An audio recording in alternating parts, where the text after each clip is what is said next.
أعوذ بالله من الشيطان الرجيم. بسم الله الرحمن الرحيم. يا أيها الناس اعبدوا ربكم الذي خلقكم والذين من قبلكم لعلكم تتقون.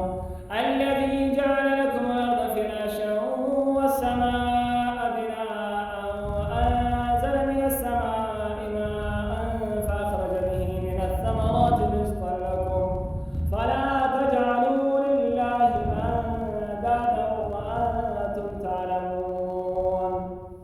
وإن كنتم في ريب مما نزلنا على عبدنا فأتوا بسورة من مثله وادعوا شهداءكم من دون الله إن كنتم صادقين.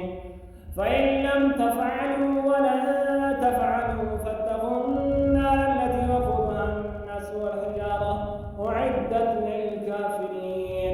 وبشر الذين آمنوا وعملوا الصالحات أن لهم جنات تجري من تحتها الأنهار كلما رزقوا منها من ثمرة رزقا قالوا هذا الذي رزقنا من قبل وأتوا به متشابها ولهم فيها أزواج مطهرة وهم فيها خالدون. إن الله لا يستحيي أن يضرب مثلا ما بعوضة فما فوقها فأما الذين آمنوا فيعلمون أنه الحق من ربهم وأما الذين كفروا